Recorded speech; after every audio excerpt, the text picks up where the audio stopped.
Jadi selanjutnya adalah geological finding and review ya. Jadi geological finding and review ini menjelaskan penemuan geologi migas hingga data geologi terakhir berdasarkan log dan analisa cutting yang digunakan untuk merevisi peta geologi ya. Jadi ini adalah aspek teknis pertama yang ada di dokumen POD ya, atau Plan of Development. Untuk geological finding and review ini berisi tinjauan geologi ya, mulai dari geologi regional ya, mulai dari petroleum systemnya, berisi source rock migration, reservoir and trapping and seal-nya, lalu exploration activity history-nya ya, hasil studi eksplorasi dan seismic survey 2D ataupun 3D-nya ya. Lalu adalah stratigrafinya, mencakup deskripsi batuan, disertai gambar dalam strata, disertai dengan sequence of depositional in time ya. Lalu karakteristik batuan serta korelasi lapisan batuan pada lokasi yang berbeda, seperti itu ya. Nah ini ya contoh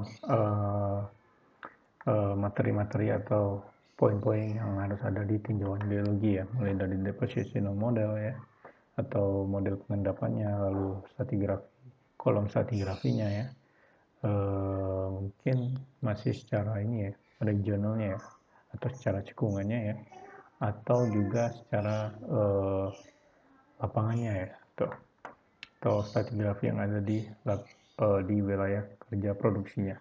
Lalu hydrocarbon generation and migration-nya ya, jadi kita ngomong di sini adalah kitchen-nya, lalu kitchen-nya ini bermigrasi kemana aja itu ya, analisanya dari sini. Lalu baru yang terakhir adalah schematic plate type-nya atau membahas tentang petroleum system-nya. Next, salah satu poin yang perlu dijelaskan di ini ya, di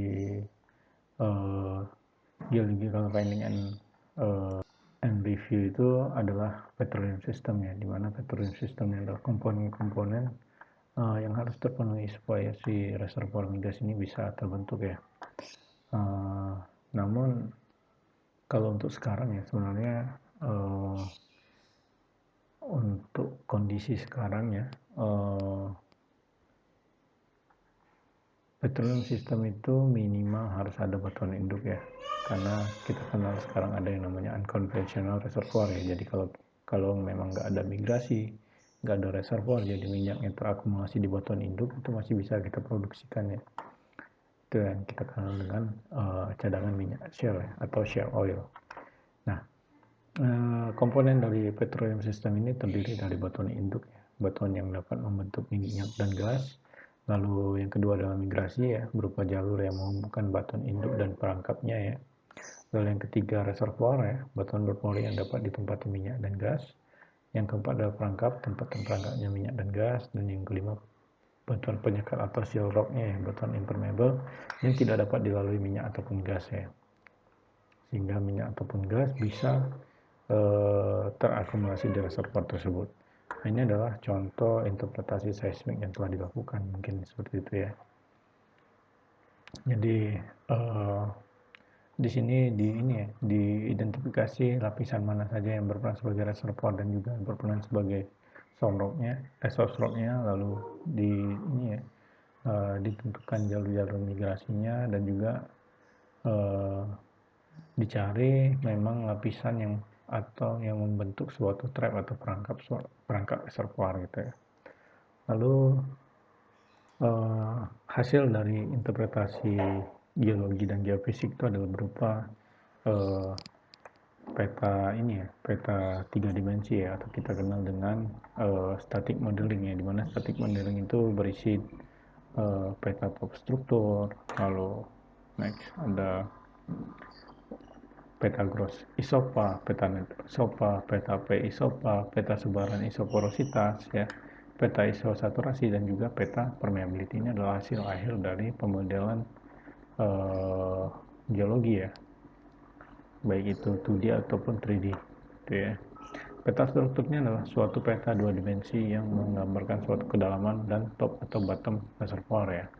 Sedangkan peta gross isopa adalah suatu peta 2 dimensi yang menggambarkan suatu gas interval reservoir dalam suatu lapisan, itu ya. Ini adalah contoh dari peta gross isopa ya. Lalu peta net isopa adalah peta yang menggambarkan ketebalan dari net reservoir yang berisi litologi yang memenuhi syarat sebagai reservoir ya. Lalu peta P isopa adalah peta yang menggambarkan P-zone yang merupakan bagian reservoir yang dapat diproduksikan kandungan hidrokarbonnya secara ekonomis dengan teknologi yang tersedia. Sedangkan peta sebaran isoporositas adalah peta yang menggambarkan penyebaran porositas yang berguna untuk mengetahui daerah yang poros. Lalu peta saturasi berguna untuk mengetahui letak lapisan prospek yang memiliki saturasi hidrokarbon yang besar ya, berguna untuk menentukan posisi sumur nantinya. Lalu yang terakhir, peta permeability adalah peta yang menggambarkan penyebaran permeabilitas yang berguna untuk mengetahui daerah yang cenderung lebih permeable seperti itu ya. Lalu selanjutnya adalah reservoir description ya, bab 3-nya, di mana chapter subbabnya itu berisi reservoir condition ya, atau kondisi reservoir. Itu ada initial condition ya, atau kondisi awal dari suatu reservoir, itu ada PI ya. PI ini adalah tekanan inisialnya ya, pressure initial. TI ini adalah temperatur inisial. Lalu BGI ini adalah faktor volume formasi gas inisial ya, ataupun BOI, faktor volume formasi oil inisial. Lalu ada RSI ya, reservoir soluble initial ya, atau kelarutan gas mula-mula ya.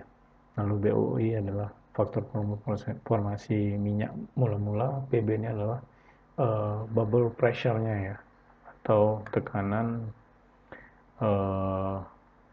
tekanan minyak yang mulai mengeluarkan gas ya, gas terlarut. Lalu karakteristik itu ada atau karakteristik batuannya ada H, VCl, ada porositas, saturasi air, water saturation ya, permeabilitas dan kompresibilitas. Lalu ada fluid property ya, properties dari fluidanya ya, ada BG, faktor volume formasi gas, faktor volume formasi oil, faktor volume formasi water ya. Jadi maksud dari faktor volume formasi ini adalah perbandingan antara ini ya. Misal saya ambil contoh BO ya. BO ini adalah perbandingan antara volume minyak yang ada di reservoir dengan volume minyak yang ada di permukaannya. Jadi sudah pasti minyak yang ada di reservoir akan lebih banyak daripada minyak yang ada di permukaannya, karena adanya gas yang terlepas biasanya. RS ini adalah kelarutan gas. Lalu ada viscosity ya. Viscosity itu adalah kekentalannya, bisa oil ataupun gasnya ya. Lalu driving mechanism. Driving mechanism ini adalah tenaga pendorong yang berasal dari tenaga pendorong alami ya, berasal dari reservoir atau formasi di bawah permukaan ya. Nah, tenaga pendorong ini berperan atau berfungsi untuk mengangkat minyak ataupun gas yang ada di reservoir ke permukaan secara alami ya.